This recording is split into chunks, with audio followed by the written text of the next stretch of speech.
Welcome students to my channel. आज हम बनाएंगे एनिमल सेल का डायग्राम। बहुत सारे लोगों को बहुत सारे बच्चों को प्रॉब्लम होती है डायग्राम्स बनाने में, क्योंकि ये जो डायग्राम्स है बोर्ड एग्ज़ाम में तो डायरेक्ट डायग्राम बनाने के लिए कहते हैं और नीट में डायग्राम के ऊपर सवाल भी आते हैं। तो बच्चों को कन्फ्यूजन होता है कि कौन सा ऑर्गेनली उसका नाम क्या है, वो कहाँ प्रेजेंट होता है। तो आज हम जानेंगे कि कौन सी ऑर्गेनली कहाँ प्रेजेंट होती है, उसका अच्छे से लेबलिंग करेंगे और पूरे एनिमल सेल का जो है मैं डायग्राम बना के आपको बताऊंगी। ठीक है, तो स्टार्ट करते हैं। सबसे पहले एनिमल सेल में जो सबसे ज़रूरी चीज़ होती है वो होता है उसका प्लाज्मा मेम्ब्रेन, जो कि एनिमल सेल के पास सेल वॉल नहीं होता है, इसीलिए जो उसका सेल का शेप होता है ना वो ओवल टू राउंड शेप होता है। ठीक है, और एनिमल सेल में सेल वॉल होने की वजह से उसका हेक्सागोनल शेप होता है और वो काफ़ी रिजिड होता है। तो हम पहले गोल शेप बनाएंगे, वो कैसा भी हो सकता है क्योंकि इसमें सेल वॉल नहीं होने की वजह से इसमें ज़्यादा परफेक्ट शेप नहीं होता है।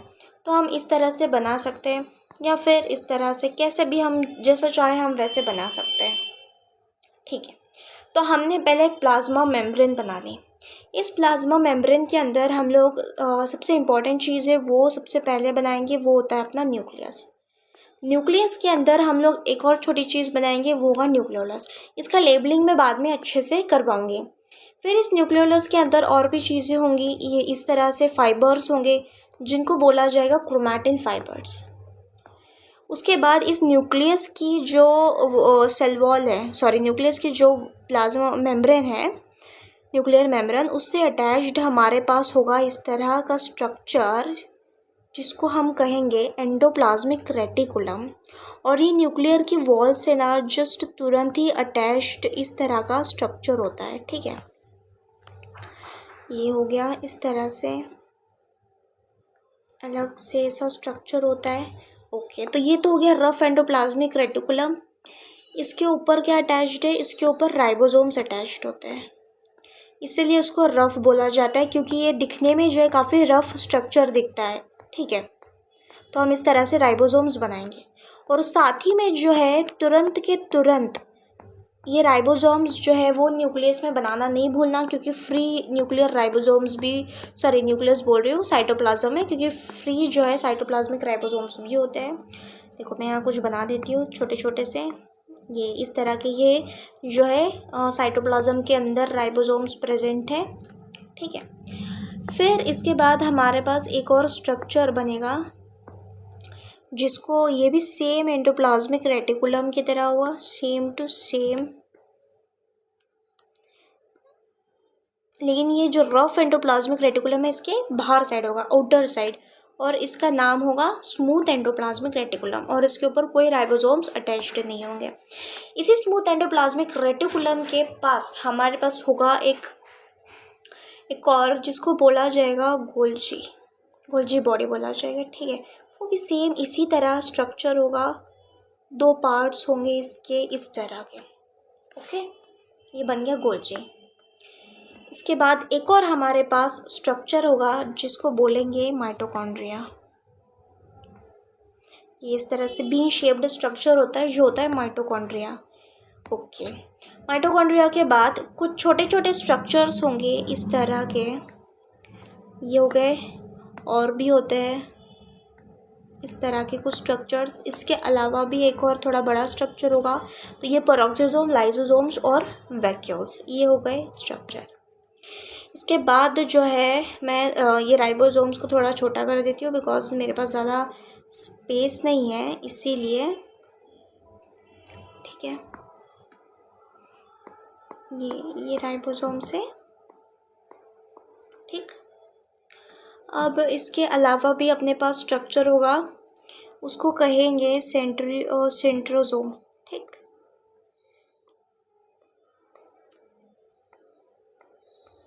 ये सेंट्रोसोम हो गया, और इस सेंट्रोसोम के साथ होते हैं कुछ, इसके पास होते हैं फिलामेंट्स, ये हो गए फिलामेंट्स। ठीक, ओके। उसके बाद इसमें जो है काफ़ी सारा सस्पेंडेड साइटोप्लाज्म होगा इस तरह से, ये जो मैं दिखा रही हूँ डॉट डॉट, ये समझ जाना कि ये साइटोप्लाज्म है, ऑब्वियसली साइटोप्लाज्म तो होगा ही।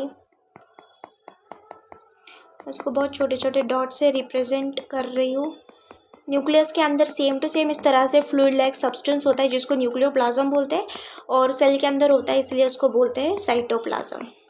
ओके, साइटोप्लाज्म बन गया। इसके अलावा भी और कुछ स्ट्रक्चर्स होते हैं क्या सेल में? आप भी अगर कभी कोई मैं स्ट्रक्चर भूल जाऊँ गलती से, तो आप मुझे कमेंट्स करके बता दीजिए कि मैम आप ये स्ट्रक्चर भूल गए हो, तो ये स्ट्रक्चर अपने को उसमें इन्वॉल्व करना है, ठीक है। वैसे तो मुझे लगता है काफ़ी कंप्लीट हो चुका है, तो एक बार हम लोग देख लें। Nucleus, nuclear membrane, nucleolus, chromatin है, उसके बाद हमारे पास रफ एंडोप्लाज्मिक रेटिकुलम जिसके ऊपर राइबोसोम्स अटैच्ड है, स्मूथ एंडोप्लाज्मिक रेटिकुलम जहाँ से गोल्जी, जिसके पास में गोल्जी होता है, फिर माइटोकॉन्ड्रिया, फिर सेंट्रोजोम, फिर उसके बाद उसके फिलामेंट्स है, वैक्यूल है, पेरोक्सिसोम्स, लाइसोसोम्स है। एक और चीज़ रह जाती है, तो वो चीज़ ये है कि मैं थोड़ा सा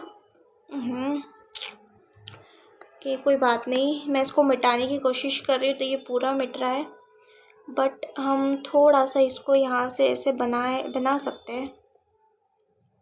ठीक, तो मैं ये पहले भूल गई थी।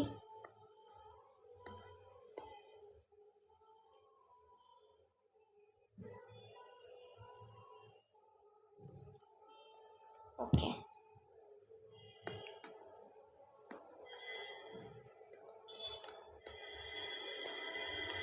ये जो है वो है सेक्रेटरी वेसिकल, या फिर हम ऐसे ना बना के इसको कुछ अलग से बनाए। वेट,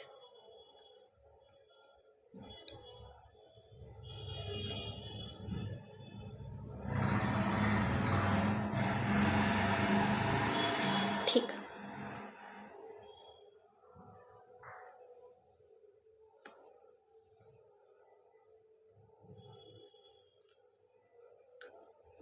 इस तरह से ये सेक्रेटरी वेसिकल बनेगा।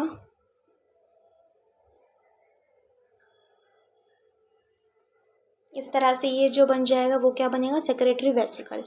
अब हम बात करते हैं, इसमें सबसे डोमिनेंट जो है वो है न्यूक्लियस। सबसे डोमिनेंट हमारे पास न्यूक्लियस है जो सबसे बड़ा होता है साइज़ में, और इस न्यूक्लियस के जो ये जो मेम्ब्रेन, न्यूक्लियर मेम्ब्रेन, इस मेम्ब्रेन से तुरंत अटैच्ड होते हैं एंडोप्लाज्मिक रेटिकुलम, और एंडोप्लाज्मिक रेटिकुलम की मेम्ब्रेन अटैच्ड होती है जो उसके ऊपर राइबोसोम्स प्रेजेंट होते हैं, ठीक। ओके, तो ये जो है ना, इस सेल में इसका अरेंजमेंट इस तरह से लीनियर अरेंजमेंट होता है, जैसे कि न्यूक्लियस के पास तुरंत रफ एंडोप्लाज्मिक रेटिकुलम, और रफ एंडोप्लाज्मिक रेटिकुलम के पास तुरंत स्मूथ एंडोप्लाज्मिक रेटिकुलम, उसके तुरंत पास गोल्जी, और गोल्जी के तुरंत पास से सेल के अंदर फ्यूज होकर के जाता है अपना सेक्रेटरी वेसिकल। अब ऐसा क्यों है? क्योंकि क्या होता है ना, न्यूक्लियस से क्या आता है, न्यूक्लियस में जो है डीएनए रेप्लिकेशन हुआ, ठीक, वो तो चलो अलग केस है। न्यूक्लियस में जो है डीएनए से बना एमआरएनए तुरंत आया एंडोप्लाज्मिक रेटिकुलम पे जहाँ राइबोसोम्स प्रेजेंट है। राइबोसोम्स ने बनाया प्रोटीन, फिर वो प्रोटीन गया गोल्जी पे, फिर वो प्रोटीन गया जो है स्मूथ एंडोप्लाज्मिक रेटिकुलम पे, वहाँ पे कुछ मॉडिफिकेशंस होते हैं प्रोटीन के, फिर वो गोल्जी पे जाता है, गोल्जी पे भी कुछ मॉडिफिकेशंस होते हैं, और पैकेजिंग होती है प्रोटीन की, मतलब प्रोटीन के ऊपर टैग लगा दिया जाता है जिससे वो बाहर सेल के बाहर ट्रांसपोर्ट हो सके। फिर पैकेजिंग होने के बाद उसको वेसिकल के थ्रू जो है सेल के बाहर इस तरह से बाहर साइड ट्रांसपोर्ट कर दिया जाता है, ठीक है। तो ये पूरा प्रोसेस है, इसलिए ये पूरे सीक्वेंस में प्रेजेंट है। माइटोकॉन्ड्रिया जो कि एनर्जी बनाता है, दैट्स वाई वो एक सेल के एक साइड में प्रेजेंट है जहाँ से वो एनर्जी प्रोवाइड करेगा। फिर सेंट्रोजोम्स तो सेल, ये भी सेल के एक साइड में होते हैं जो स्पिंडल फाइबर्स का फॉर्मेशन करते हैं सेल डिवीजन के टाइम, लेकिन इसके फिलामेंट्स ऑल ओवर सेल में फैले हुए होते हैं जो सेल को उसकी मोबिलिटी देते हैं, ठीक है। अब हम इसका करते हैं लेबलिंग स्टार्ट करते हैं। सबसे पहले जो है हम इसका लिखेंगे प्लाज्मा मेम्ब्रेन,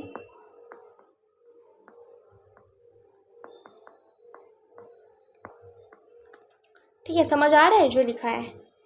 तो ये प्लाज्मा मेम्ब्रेन है। उसके बाद ये है न्यूक्लियस है। उसके बाद इसके नीचे है न्यूक्लियर मेम्ब्रेन,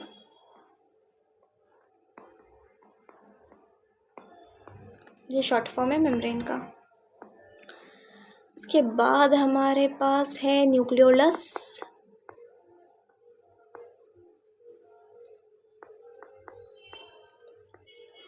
फिर न्यूक्लियोलस के बाद हमारे पास ये रहेगा क्रोमैटिन, दिस इज क्रोमैटिन।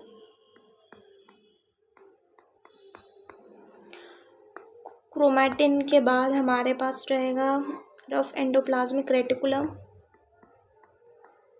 मैं इसको RER लिख रही हूँ, रफ एंडोप्लाज्मिक रेटिकुलम को, ठीक है, तो समझ जाना। उसके बाद ये होंगे राइबोसोम्स।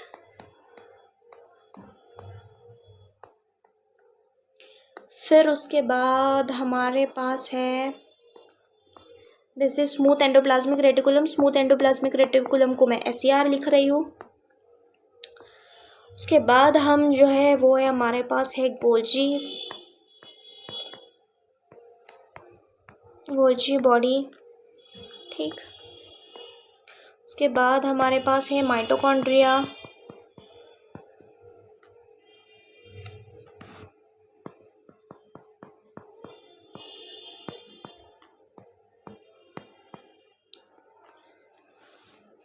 फिर उसके बाद हमारे पास मैंने इसका सारा लेबलिंग यहाँ कर दिया, इसे जगह नहीं है, कोई बात नहीं, इससे हम लंबा सा लाइन देंगे,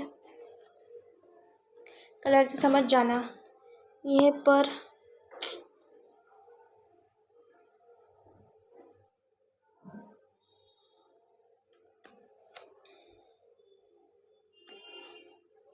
पेरोक्सिसोम्स,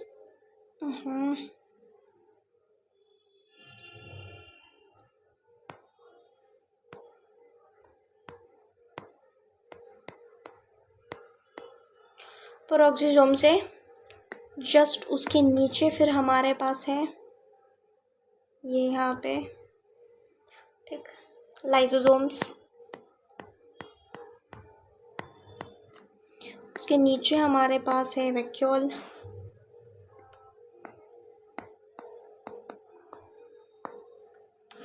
ठीक है, उसके बाद ये सेंट्रोजोम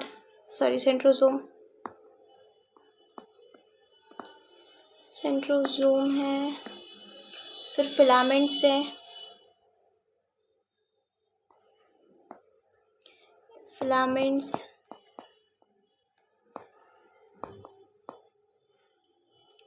लेबलिंग में ज़्यादा प्रॉब्लम होती है ना। आई थिंक सो, बहुत प्रॉब्लम होती है लेबलिंग में, मुझे भी काफ़ी होती थी अपने स्कूल टाइम पे। This is vesicle, secretary vesicle.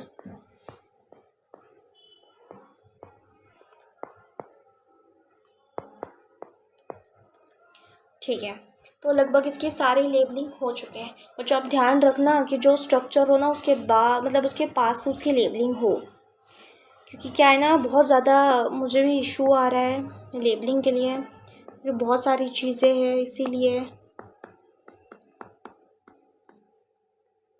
ठीक है, तो जैसे कि यहाँ पे ये पेरोक्सिसोम्स और ये है ना, उसकी जस्ट उसके पास लेबलिंग करते जाना, ठीक है। लेकिन मेरे पास ना स्पेस थोड़ी कम थी, इसलिए मैंने लेबलिंग जो है काफ़ी दूर दूर भी किए हैं। तो आप लोग लेबलिंग का ध्यान रखना कि वो उसके पास हो तो ज़्यादा बेहतर लगेगा वो, ठीक है। तो ये था हमारा सेल का डायग्राम, एनिमल सेल का। वैसे ही सेम टू सेम मैं प्लांट सेल का डायग्राम भी बनवाऊंगी। इसको 3-4 बार प्रैक्टिस करना, बिना देखे बनाना, तब जाके आपको भी अच्छे से प्रैक्टिस हो जाएगा, ठीक है। तो मिलते हैं नेक्स्ट वीडियो में। आपको अगर मेरे वीडियोस अच्छे लगे हो तो लाइक कीजिए, शेयर कीजिए और सब्सक्राइब कीजिए।